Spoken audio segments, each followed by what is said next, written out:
এই যে সকাল সকাল দেখি নাকছেন এক গামলা পোলাও। তা এই এক গামলা পোলাও, মাছ, মুরগির গোস্ত, গরুর গোস্ত কিসের জন্য এত আয়োজন, তার জন্য প্রথম থেকে ভিডিওটা দেখতে থাকো। তা আসসালামু আলাইকুম, কেমন আছেন মোর ভাই ও বোনেরা? মুই তোমাগুলার রংপুরি আপা।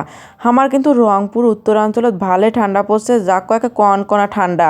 কুয়াশা এলা মনে করেন 9টা বাজে, কুয়াশার জন্য কিচ্ছু দেখা যায় না। আর আমার রংপুর উত্তরাঞ্চলের মানুষের এই পছন্দের খাবার দেশি মুড়ি, তারপরে ধনিয়া পাতা, পেঁয়াজ কুচি আর সরিষার তেল দিয়ে মাখা, আর সাথে 1 কাপ গরম চা। এইটা না হলে কি সকালটা জমে? তা যাই হোক, চাটা খাওয়া শেষ করি মোর বাপ বাজার দিয়ে বিশাল বিশাল মাছ কিনে আনিল। একটা বড় মাছ আনছে, একটা শৈল মাছ আনছে, একটা পাঙ্গাস মাছ আনছে। তা আজকে কিসের জন্য আয়োজন সেটা পরে কংসে। আগত এলে মাছগুলি একটা প্রসেসিং করং, আর পরে তোমাকে কং যে কেন এত রান্না বান্না করে নেছি। আবার অনেকে আজকে কমেন্ট করবে যে পাঙ্গাস মাছ কাউ খায় না, তোমা খান। আমারও বাড়িতে কিন্তু কাউ খায় না, এটা সত্য কথা। খালি মোর ভাল লাগে, যার জন্য মোর বাপ আনে। মোর বাপও খায় না, মনে করেন ফুটেনি যা কয়। মোর মা ও বাপ কাউ খায় না, 14 গোষ্ঠী। খালি মোর ভাল লাগে, ফুটেনি হইলে মানুষের হইলে খায় না। তারপরে এই যে মুরগির গোস্তগুলো ভিজিয়ে ওদিকোনা মোর বাপ মনে করেন যে মোর মা সহ মাছটা কাটাতে সাহায্য করে নাকছে। ওদিকোনা দেখিম মুরগির গোস্ত ভিজিয়ে দেখো যে ডিমগুলো তাতে গেল ধপাস করে পড়ি। ডিম তুলি থুয়ে এদিয়েছি দেখো পাঙ্গাস মাছও বাচ্চা শেষ, এই মাছটাও বাচ্চা শেষ। তা এদিকও না তোমাগুলোকে একটা কথা কম শোনো, দুনিয়ার এমন কোনো মাছ নাই যে গু খায় না। আর দোষ হয় পাঙ্গাস মাছের। মানুষে কবে পাঙ্গাস মাছ কায় খায়, পাঙ্গাস মাছ কায় খায়, মানে ফুটেনি, মানে শুনিয়ে ওমা কাউ খায় না। যা এলিয়ে মানুষ কয়, তার মেজাজটা যে গরম হয় না। আমার বাড়িতে কাউ খায় না, মানুষে আর কি কং। তা মোর ফির ভাল লাগে, যার জন্যে মুই খাইম। আর ভাল লাগে খাইম, তাতে কায় কি কয় মোর সেটা দেখার বিষয় না। এমন কোনো মাছ নাই যে গু খায় না। আর সব দোষ দেয় এই পাঙ্গাস মাছটা, নিরীহ মাছ জন্য এইটারে দোষ দেয় সবাই। কি সুন্দর কাটা নাই, কি সুন্দর লাগে খাইতে। আর মানুষগুলোর এত ফুটেনি কি আমি তাই বোঝং না। তা যাই হোক, মোর মাও মাছটা ভালো করে পরিষ্কার করে নেবেন লাগছে, পাঙ্গাস মাছটাও কাটিয়ে নেবেন লাগছে। আর এই মাছটা কিন্তু খালি মোরের জন্যে, মুই এক না করে পিস খাইম আর থুইম। তা যাই হোক, মাছটা বাছা শেষ, কি সুন্দর করে কাটিয়ে নেবেন লাগছে। আর বড় পাঙ্গাস মাছের স্বাদে আলাদা। আর মনে করো তোমাদের কোন বেলে এলে মাছ খায় না, শহরের মানুষ কিন্তু এই পাঙ্গাস মাছ খেয়ে বাঁচিয়েছে। আমার পাঙ্গাস হোটেলত যে দেখায় পাঙ্গাস মাছ না বোয়াল মাছ, আমার টেরে পাইবে না। তাই এই পাঙ্গাস মাছ কিন্তু বোয়াল মাছ হিসাবে চালে দেয়।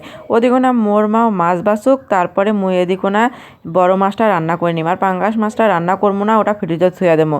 কারণ আজকে ওইটা মাছ রান্না করার সময় নেই, যার জন্য বড় মাছটা রান্না করে নিম। আর এই রান্নার বিস্তারিত ভিডিও মুই আরেকটা রেসিপি ভিডিওত তোমাগুলোকে দেখাম, যে আসলে মুই মাছটা কেমন করে রান্না করছুম, তখন তোমাগুলোর সাথে শেয়ার করিম। আর অন্য অন্য জায়গার মানুষ কিন্তু মাছ ভাজি রান্না করে। হামা কিন্তু রংপুর উত্তরাঞ্চলের মানুষ এই বড় মাছটা কিন্তু ভাজি রান্না করি না, কাঁচা সানতেলে রান্না করি। তা কিভাবে রান্না করি সেটা তোমাগুলো আমার ভিডিও দেখিয়ে পাইবেন। তা কথা কো না কয়ে আগত রান্না বান্নাটা শেষ করং। ওদিকে না মোর মা মাছটা বাসি নিয়োগ থুয়ে হলে ফ্রিজত থুক, আর মই রান্না করিম। আসল কথা কেন এত আয়োজন জানেন? মোর তাওয়াই সাহেব খুব অসুস্থ, মানে তাকে দেখিস যাবো, যার জন্যে রান্না বান্না করে নিয়ে যাবো। বয়স্ক মানুষ, তার জন্যে রান্না বান্না করে নিবেন দেখছি। ওই জন্য সকালে উঠিয়ে বাজার গেছে, কুয়াশা কিছু দেখা যায় না, তারপরে বাজার করে নিয়ে আসিল। আর এই যে মোর মাছটা খুব সংক্ষেপে তোমাগুলো দেখানো এডিটিং করি, কারণ বিস্তারিত মাছের রান্নার ভিডিওটা মুই পরে দিম, যে আসলে মুই কেমন করে কী করনু রান্না। তারপরে এই যে দেখো মাছটা রান্না হয়ে গেল। তারপরে এই যে মাছের ডিমগুলো যে বাছলো, সেই ডিমগুলোও কিন্তু মুই একটা সেদ্ধ দিয়ে দিসনু। মাছের ডিমগুলোও সেদ্ধ হয়ে গেছে। তারপরে এদিকে না মুরগির মাংসটা মুই ভালো করে ধুয়ে নিম, ধুয়ে নিয়ে মুরগির মাংসটাও রান্না করে নিম। তারপরে এই যে গরুর মাংস নিয়ে আসছে মোর বাপ। তা এই যে গরুর গোস্তগুলো ভালো করে ধুয়ে টুয়ে তারপরে গরুর গোস্তটাও মুই রান্না করে নিম। কোনো বিস্তারিত মুই আলোচনা করংছে না, ভাবনুং আজকে শনিবার বাড়িতে আসুন, যার জন্য ভাবনুং যে ব্লগটা দিয়ে দেন। আর অনেক দিন থেকে ব্যস্ততার কারণে মুই কোনো ব্লগ ভিডিও দিবার পাং না, সারাদিন কী করং সেটাও দেখের পাং না। ওই জন্য ভাবং যে যেদিন বাড়ি থাকিম সেদিনই ব্লগটা শেয়ার করিম, তাছাড়া তোমাগুলোর সাথে রেসিপি শেয়ার করিম। তারপরে এই যে দেখো গরুর গোস্তটাও মুই রান্না করে নিনু। দেখো গরুর গোস্তটা কী কালার আসছে, দেখছেন কি সুন্দর কালার। আর ক্যামেরা ভালো হয় না কেন জান, চুলেত রান্না বান্না ধুমেতে কিছু দেখা যায় না, এইটা মুসিবতত পড়ে গেছু। কেমন করে যে ক্যামেরা কোয়ালিটি ভালো আসবে সেটাও বোঝং না। মুরগির গোস্ত, গরুর গোস্ত, মাছ সব রান্না বান্না শেষ। তোমাগুলোর সাথে কথা কইতে কইতে দেখো মোর রান্না বান্নাও শেষ হয়ে গেল।